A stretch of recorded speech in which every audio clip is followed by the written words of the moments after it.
There are 5 really big red flags that I've been seeing in business lately. These are things that I see when someone's sharing with me what their business does or their idea for a new business or a new product or service, and immediately I get an uneasy feeling and I think, oh, please don't do that. That's a massive mistake. That's going to cost you a year or 2 years of your time. And I want to share with you those red flags today. I want to make sure that you're not making those mistakes. You're not running down those rabbit holes that lead nowhere. So let me take you through 5 big red flags that I've been noticing lately. So red flag number 1 is just thinking geographically. This means that you think about your business primarily as being in a particular place. So maybe you say, oh, we're the best in Birmingham, or we're the number 1 in Singapore, or what we are doing is all about in London or something like that. So essentially you're defining yourself by geography first. And this is a big red flag because in a digital world, other people who come up with some sort of a similar solution, they can fish in your pond.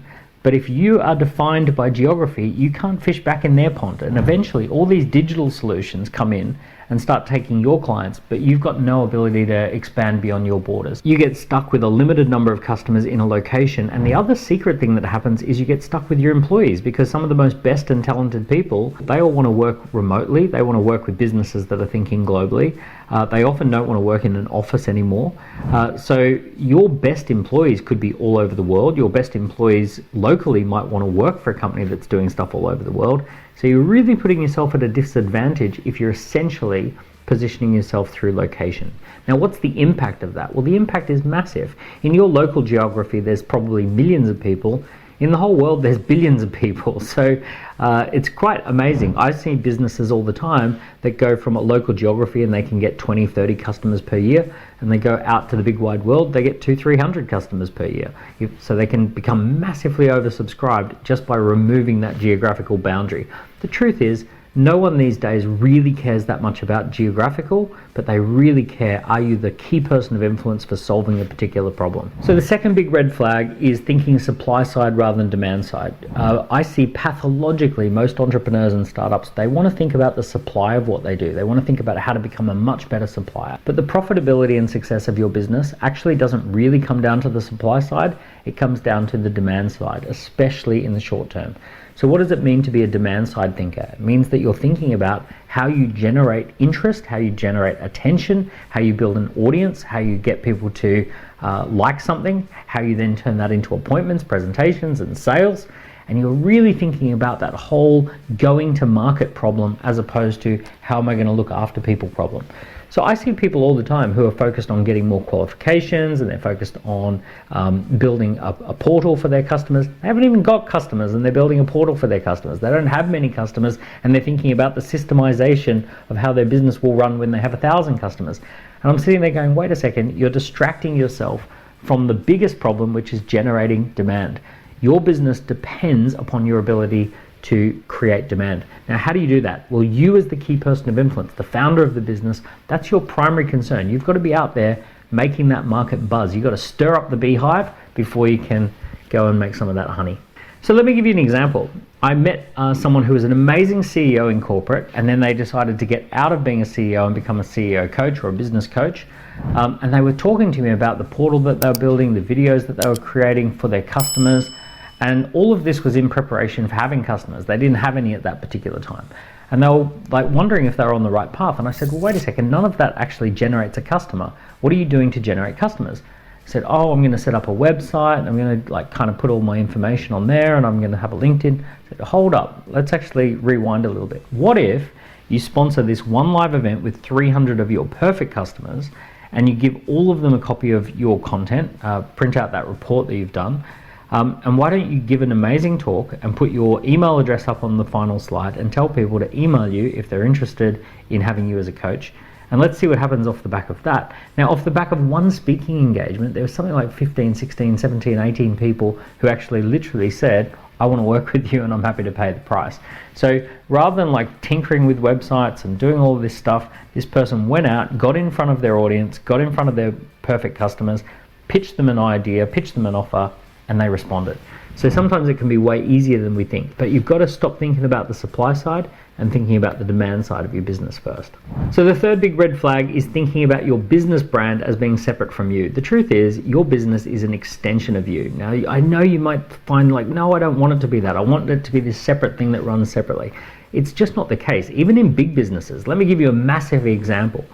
When Steve Jobs was running Apple, Apple was like Steve Jobs. It was a rebel, it was a misfit, it was a visionary company. It was like always coming up with new ideas, right? And then when Tim Cook took over, it became safe and predictable and reliable, and it became like Tim Cook. And today, Apple is an extension of Tim Cook, and 15 years ago, it was an extension of Steve Jobs.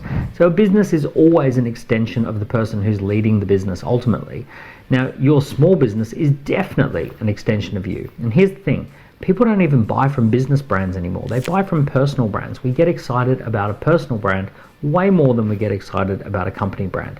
Did you know that, for example, one footballer, Cristiano Ronaldo, has more social media followers than every single other football club combined in the league? Did you know that Tim Cook has twice as many social media followers as Apple? So people follow people, they don't follow brands. Most people can't even remember what the Google logo looks like in terms of what color each of the letters are. They can't remember that stuff, but they can absolutely picture the names and the faces of the people that they know and like.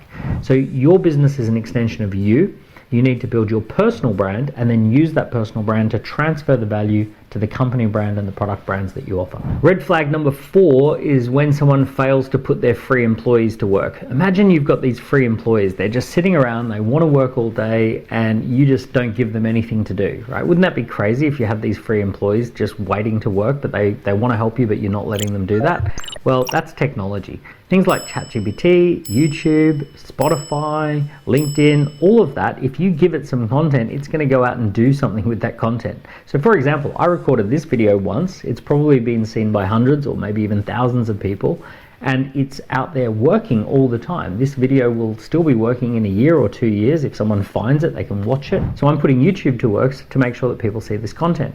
You should be doing that too. You should be getting YouTube working for you, and Spotify with podcasts, and ChatGPT with creating content. All of this technology for free or almost for free is going to go out there and tell the world about who you are and what you do, if only you will just put it to work. Now, in particular, I do want to zoom in on ChatGPT. So this incredible technology has been around since November 2022. Initially, it was a toy, and initially people were just having a play with it.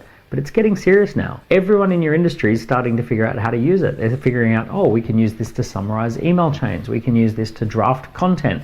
We can use this to put together a strategy document that we can roll out. We can use this for all sorts of different purposes. If you're not using ChatGPT every single day, that is honestly, it's like having an assistant who you're just not giving any work to. ChatGPT is phenomenal.